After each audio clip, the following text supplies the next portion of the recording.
everyone. Over the past few years, people have asked me that how I secured a fully funded PhD in the United States. So a little bit about me. I came to the United States to a university which is located in the Midwest and quite reputed on 2019 for my PhD.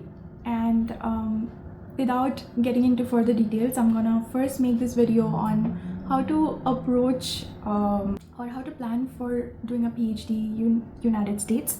I don't know about other countries, but this will give you a framework of how to approach in other countries as well, I hope. The first thing first, which is the most important part of this journey, is starting early. Many of you and even I decided on the final semester of my PhD, of my master's degree, that I wanted to do a PhD. I think that's one of the biggest mistakes people ever do. So plan early. I know when you're in undergrad, it's harder to understand what you want to do going forward in your life, and PhD is like a huge chunk of time. It's approximately 5 years. Sometimes it goes to 7-8 years in some universities. Sometimes it's less too, but in the United States, it's approximately 5 years, and it's a huge chunk of your life, and deciding whether or not you want to go that way can be challenging. So, but deciding as early as possible benefits you. So the decision making is the first part, and as soon as you decide, you'd need to do a couple things like maintain your GPA. I guess you need to do that for most things. Prepare for GRE, prepare for TOEFL.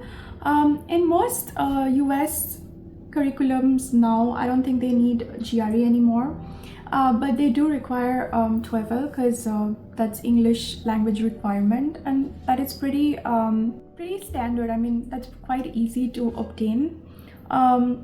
If you're someone who needs preparation for that, start at least like a year ahead of time so that you have enough time to prepare. You take the exam, because it used to be only valid for 2 years, whereas GRE I think used to be valid for 5 years, so you could take it much earlier and just keep it for your application process. So that would be your number 2.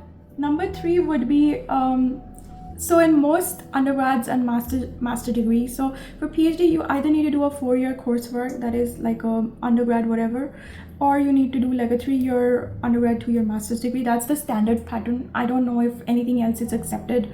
It might just be, and I don't know, because I have heard that some universities do accept 3-year BS courses for a master's degree. I don't know if they do the same for a PhD degree.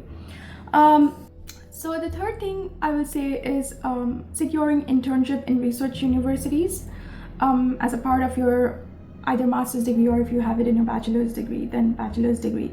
So the reason of this internship is primarily 2 things. So one, do an internship in the field you would want to go and do your PhD in. This might change later, but having a domain or being interested in a domain is better than just being like okay to everything. Because when you're interested in a domain and you learn things accordingly, then it is an advantage for you going forward, because it just helps. Like, people think that you know something about a specific field. So in the internship, try to narrow down a domain. For example, I did on immunology, because I also had 2 semesters of immunology in my master's degree, and I loved it, and I was doing very well in it, and that's why I chose immunology as part of my internship during my master's. And actually, even after master's degree, I did an internship free of cost in my city at the Science College, where I told them that I need publications, I want to do this, I need publications, I can work for you, but for my work, I want to contribute towards a publication through working. And I did that free of cost entirely for a year before I moved on to a research assistant position for another year. So I took 2 years after my master's before I got a PhD offer. And so doing the internship in a specific domain and choosing a domain, for example, immunology, and then getting publications in it is the most important criteria in your CV. Because when a person wants you as a PhD student in a research lab, they want to know that if you're capable of doing the work, if you're capable of doing experiments, writing a manuscript, and how soon you can do it. So doing a manuscript, even if you're like a 3rd author or a 4th author, helps in your application, because that's proof of work. Otherwise you can do a bunch of things and nobody's going to believe you. That is what will be my third point. Like, do an internship and get as many manuscripts as possible before you start applying for your. The fourth point would be, and this is equally important, it's network. By now there are so many Indians that come over here to do PhD, go to other countries, so many of us. So if you have like an alumni or a senior or like a professor who has gone, who has stayed in the United States or other countries which you are targeting, so target these people and try to network with them, just try to connect with them, build relationships with them, work for them, so that they introduce you to somebody who's a professor here. That is like the easiest route, and that is how most things happen in this world of things, because in the United States people like to take people who comes through a certain referral. So network as much as possible, work for people who have connections to countries that you are trying to go to. That you should start emailing professors. For example, you're targeting, I don't know, University of Chicago for like a PhD program. Look at the program. There are many different departments. Choose the department or the professor who's working in your domain of this particular internship or the publications you're doing. Choose a professor who's working in similar things. So once you have narrowed down these professors, I don't know, make a list of 100 professors across United States or other countries who work on the same thing that you did, and try to email them with a CV and what you have done, and try to follow up with them, and try to get a Zoom call or like a Zoom meeting with them. Try to show interest, like read their literature, be interested in what they're doing. Try to tell them what else can be done. Why are you doing this? How can I help in this? This part of emailing professors and giving your CV comes down to selling yourself. So you need to know how to sell yourself, and the only way that you can sell yourself is basically by showing the professor what you bring to the table that's gonna help them if they hire you. So this is the point. So you gotta understand what they are looking for and see if you're able to provide them that. So the other thing that I would like to add in this particular context is try to build an online presence. For example, like if you're working on immunology, try to do journal clubs, read papers, like make a YouTube channel, or just post on your LinkedIn channel. YouTube works the best because you can just submit your YouTube channel as a part of your CV. So make journal clubs. If you know bioinformatics, you know how to analyze single cell RNA-seq or whatever, do those analysis on your thing, and then just send it to your professor and ask him to just click this link and see what I've done. Try to make a website for yourself and for showcase all your work. You can put YouTube videos in these particular websites, and then just make a CV that is worth seeing. So when a person sees your CV, there is an online presence, there is a website, and you have done a lot of work, then it's easier to sell yourself. But note that people don't buy products that are not good. So make sure stuff that you put on your CV are real and valid and worth looking at. Only then you can sell yourself easily.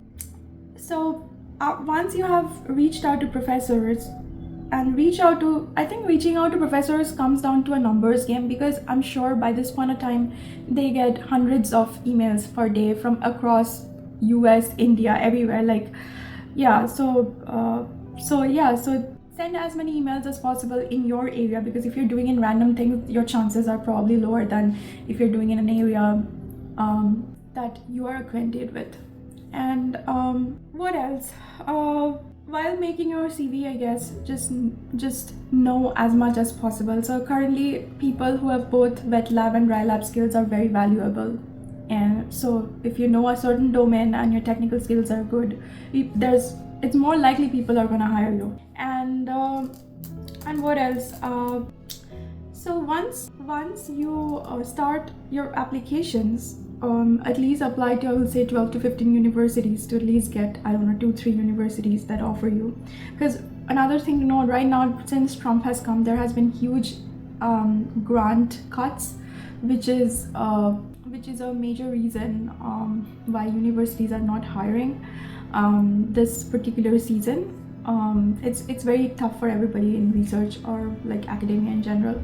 There's a lot of funding cut, and there's not much hiring going on. Lastly, I would say that when you are choosing universities, try to identify universities that have taken international students. You can do this by tracking people on LinkedIn, or your seniors, or asking your professors in India.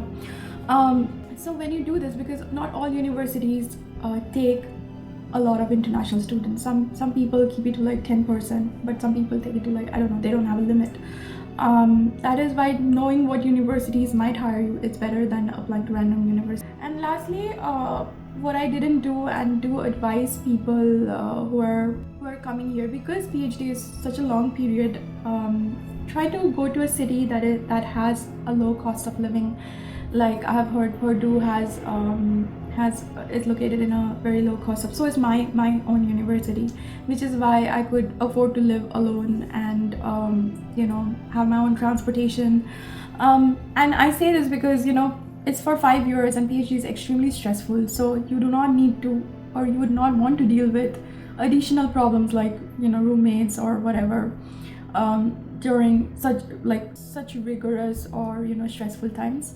So choose a low cost of living area, and I think that's gonna work well. I think that's all I have to say right now. I am going to explain what is there in the offer letter that I got in the US, what that offer letter entailed in another video, but